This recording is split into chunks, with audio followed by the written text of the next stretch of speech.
Започнуваме со урбани вести на Прва Скопска. Добре дојдовте.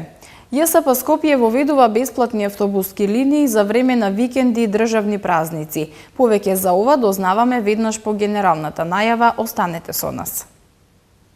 Бесплатен превоз на автобусите на ЈСП со број 28, 25А и 25Б за викенди и празници. Во јуни прв фестивал на улични музичари во Скопје. 12% од средношколците во Македонија имаат дислексија. Под со зајакнати контроли за непрописно паркираните возила. Неиздавањето фискална сметка е најчеста злоупотреба, утврди УЈП. Со цел промовирање на градските историско-културни знаменитости, ЈСП Скопје воведува бесплатен превоз на патници на автобуската линија со број 28, која сообраќа до Македонско село. Освен оваа линија, граѓаните можат бесплатно да се возат и со автобусите со број 25, 25А и 25Б, што возат до Средноводно. Бесплатниот превоз ќе важи за деновите од викендот, сабота и недела и во деновите на државен празник. ЈСП Скопје воведува бесплатен превоз на патници на автобуската линија со број 28, која сообраќа од транспортен центар до Нерези Македонско село. Превозот ќе биде бесплатен со цел промовирање на градските историско-културни знаменитости. Бесплатниот превоз ќе важи за деновите од викендот, сабота и недела и во денови на државен празник. Оваа одлука ја донесоа советниците на град Скопје. Исто така донесена е одлука и за автобуските линии со број 25А, која сообраќа од Автомакедонија до Средноводно, и со број 25Б, која сообраќа од Дом на печат до Средноводно, да станат дел од редовниот линиски превоз покрај линијата број 25, што се движи од транспортен центар до Средноводно, која веќе извесен период е редовна автобуска линија. Од ЈСП Скопје информираа дека во изминатиот период 25А и 25Б функционираа како пробни линии. Инаку превозот на посочените линии како и досега ќе биде бесплатен за време на викенд и државен празник. Од ЈСП вела дека одлуките стануваат важечки од предстојниот викенд. Возниот ред на линиите граѓаните може да го видат на веб страницата на предпријатието jsp.com.mk.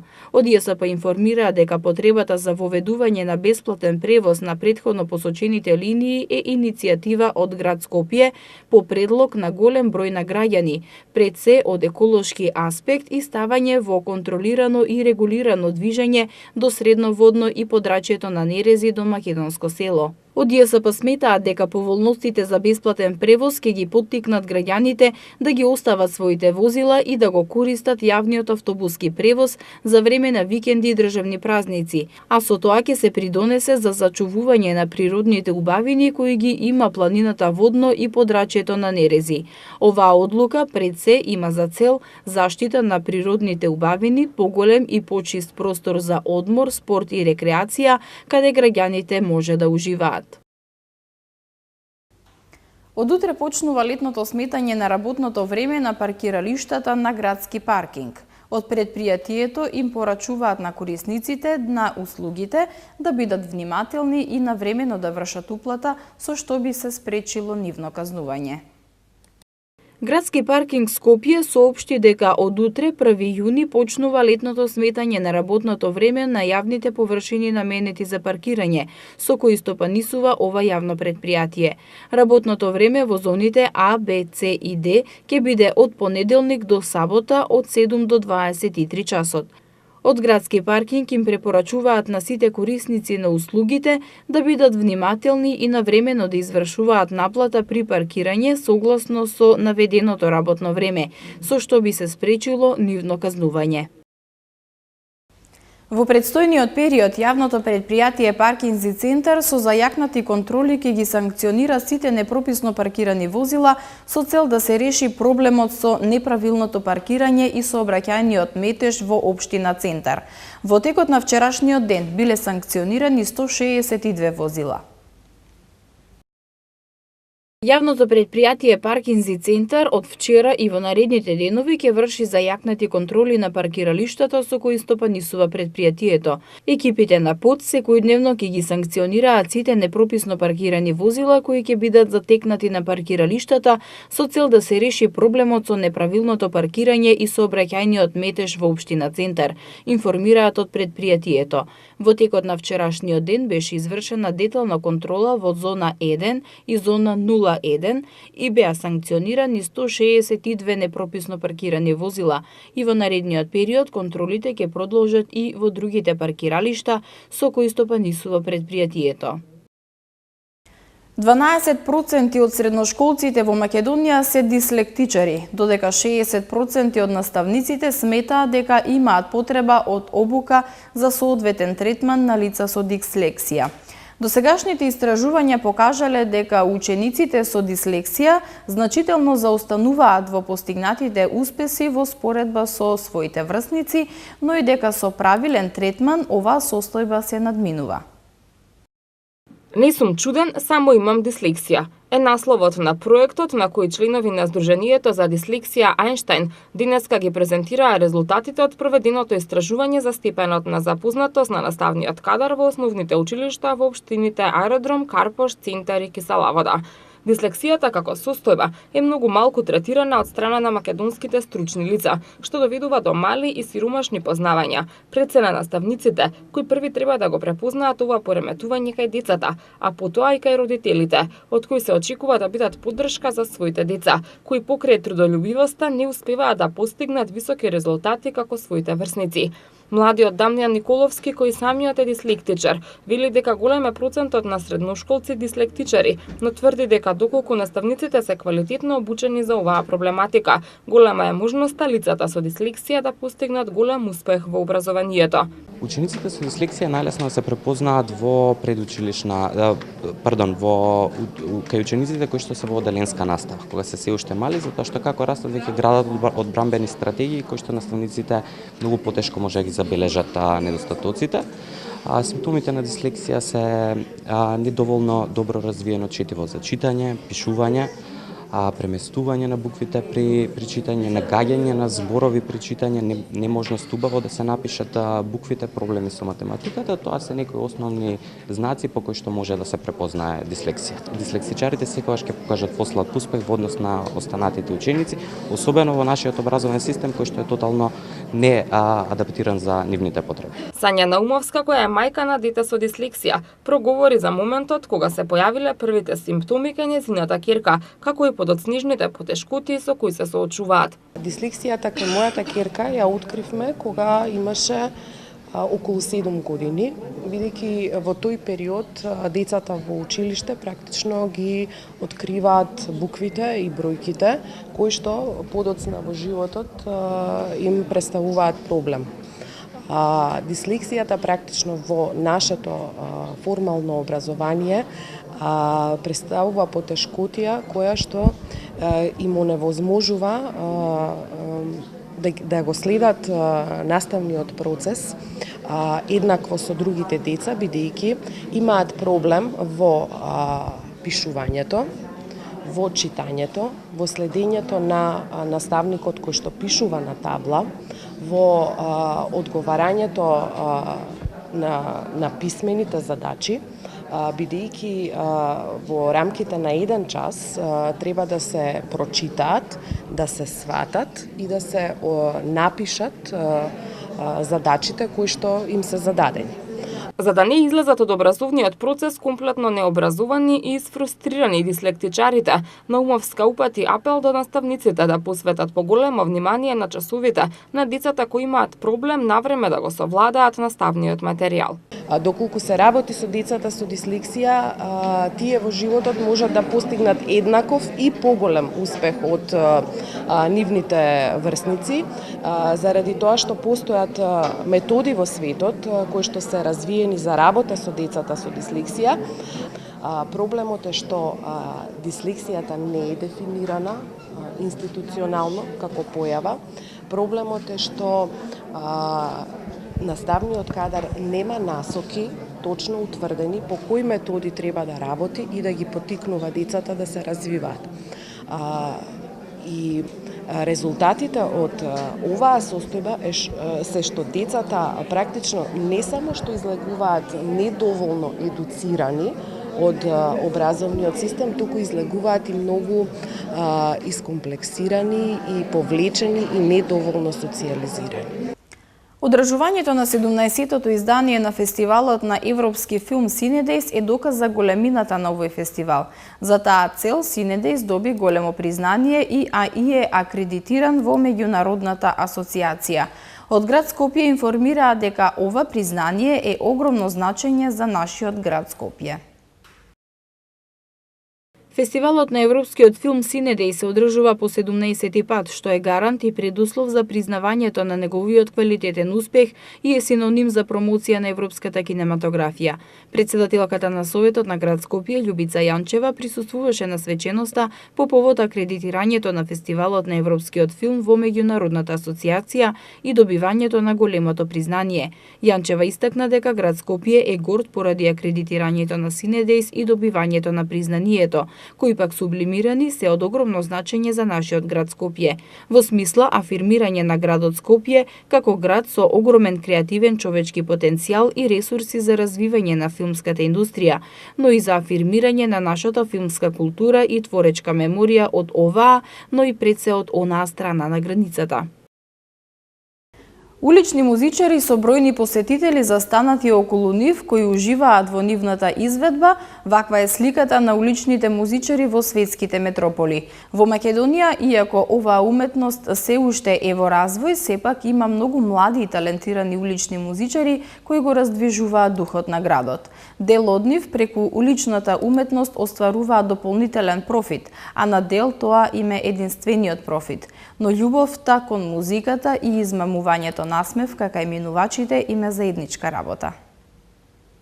Улични музичари, пракса во светските метрополи, а кај нас се уште во фаза на развој, но сепак ги има и тие му даваат посебен звук на градот и се духот на центарот на Скопје. Уличните музичари го заживуваат градот и го разубавуваат денот на луѓето кои се во движење, а кога ќе успеат да извлечат насмевка на нивните лица, сметаат дека ја постигнале целта. Во Скопје има бројни улични музичари, од кои некои се ангажирани од страна на град Скопје, а некои свират самостојно. Сите имаат свој посебен музички стил по кој се издвојуваат од останатите и сите на свој начин ги привлекуваат погледите на граѓаните. Но сите тие имаат една заедничка работа – љубовта кон музиката. Сепак, пристапот на луѓето кон оваа уметност и дарежливоста е далеку поголема во европските и светски метрополи, отколку кај нас. И во овие градови неретко може да се собере цела група случајни минувачи околу уличните музичари и тие да одржат мини концерт. Но да се надеваме дека свеста кај македонците ќе се зголеми и почита кон уличните музичари ќе биде на повисоко ниво. Главната цел на уличните музичари не е да заработат, туку да ги сплотат луѓето во едно и да ги потсетат дека сите се еднакви и рамноправни. Но има и такви случаи каде што заработката од оставените пари од минувачите има единствениот профит. Најголем број улични музичари може да се сретнат во градскиот трговски центар, но ги има и на други локации, како Камени мост, плоштад Македонија, улица Македонија и Старата Скопска чаршија. Помош за уличните музичари години наназад овозможуваше град Скопје преку проектот за улични музичари и артисти, на кој им се нудеше помош за изведба на отворено во централното градско подрачје.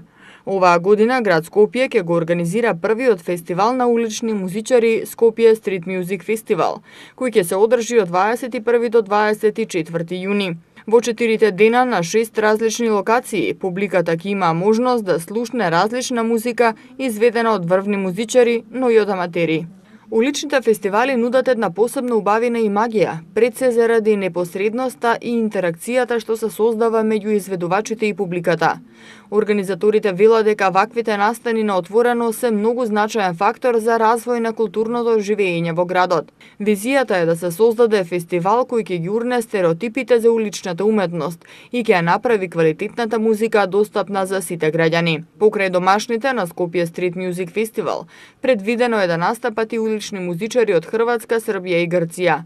Организаторите очекуваат содржина која ќе биде интересна, оригинална и достојна за една метропола и која ќе ја надополни и избогати атмосферата и амбиентот на Скопје за жителите и за туристите. Фестивалот се организира под покровителство на град Скопје, а коорганизаторен јавната установа Конгресен центар Александар Македонски.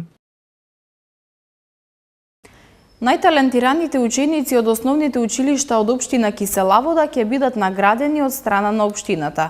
Рокот за пријавување почнува денеска и ќе трае 5 дена, а ќе можат да се пријавуваат учениците кои освоиле награди на државно и меѓународно ниво. Општина Киселавода ќе ги награди најталентираните ученици од општинските основни училишта кои освоиле прво, второ, трето место на надпревари од областа на науката, културата, уметноста, кои се акредитирани од соодветни установи и институции добиени во тековната учебна година на државно и на меѓународно ниво. Како што соопшти од општината, наградени ќе бидат и талентираните ученици спортисти, кои освоиле прво, второ и трето место на државни првенства во поединечна и екипна конкуренција на училишно, клубско и репрезентативно ниво, во поединечна и екипна конкуренција во олимписките и неолимписките спортови, согласно класификацијата на Агенцијата за млади и спорт. Наградени ќе бидат и прво, второ и трето наградените во меѓународни поединечни и екипни надпревари. Во оваа категорија ќе се вреднуваат резултатите на кандидатите кои како државни репрезентативци имаат освоено едно од првите 3 места на светско, европско и балканско првенство. Како што информираат од општината, рокот за пријавување започнува од денеска и ќе трае 5 дена. Најчести злоупотреби се прават за неиздавање фискални сметки и stornирање на сметките, информираат од Управата за јавни приходи. Ова е утврдено во последната контрола направена во период од 19 април до 22 мај оваа година. Најголем број неправилности биле утврдени во Скопје. Неиздавањето фискални сметки и сомнителното stornирање на сметките се најчестите злоупотреби што ги открила Управата за јавни приходи во последните контроли што ги спровела во периодот од 19 април до 22 мај годинава. Од УЈП информира дека во овој период во контролираните 311 објекти, мобилните екипи на УЈП откриле неправилности во работењето кај 108 објекти низ целата држава. Најголем број неправилности, 28, биле констатирани во Скопје, каде беа контролирани 92 објекти. Со контролите биле опфатени хотели, ресторани, сендвичарници, барови, пицерии, автомеханичари, вулканизери, продавници за автоделови, салони за убавина, фризерници, цвеќарници, продавници за облека и манифестации што ги организираат општините. Од УЈП најавија дека наскоро ќе се спроведе кампања за покревање на свеста на граѓаните да бараат, а фирмите да издаваат фискални сметки, како и дека летово ќе се зголемат контролите во туристичките агенции и летните фестивали и фестови. 46-тите мајски оперски вечери и вечерва завршуваат со изведбата на оперската представа Аида, со која традиционално се затвора фестивалот. На оперската изведба и предходи ретроспектива на достигнувањата во оперската уметност на примадоната Данка Фирфова, по повод 100 години од незиното раѓање. Со операта Аида на Џузепе Верди вечер завршуваат 46-тите мајски оперски вечери. Во насловната улога на операта со која традиционално се затвора фестивалот, годинава ќе настапи сопранистката Ана Лукреција Гарсија од Венецуела, режисер Едејан Прошев, кореограф Снежана Филиповска, а диригент Бисера Чадловска. На оперската изведба ќе претходи ретроспектива на достигнувањата во оперската уметност на примадоната Данка Фирфова по повод 100 години од незиното раѓање. Таа е доајен и една од најмаркантните личности во музичката историја на Македонија, која припаѓа во редот на првите македонски драмски сопрани. Мајските оперски вечери годинава беа во знакот на 160 години од раѓањето на италијанскиот композитор Джакомо Пучини и се одржаа под мотото Го славиме Пучини. Фестивалот почна на 9 мај со неговата опера Боеми, а беа изведени и Тоска и Турандот. Денеска имавме сончево и топло време со мала до умерена облачност. Попладне во западните и јужните делови со појава на краткотраен локален дожд и грмежи. Температурата достигна до 30 степени. За утре метеоролозите најавуваат сончево и топло, а во попладневните часови со умерена облачност. Температурата ќе достигне до 31 степен. В сабота и недела температурите ќе се движат од 16 до 30 степени, а понеделник од 15 до 30 степени. Почитувани гледачи, со временската прогноза го завршуваме ова издание на Урбаните вести. Ви благодарам на вниманието, останете понатаму со програмата на Прва Скопска. Довидување.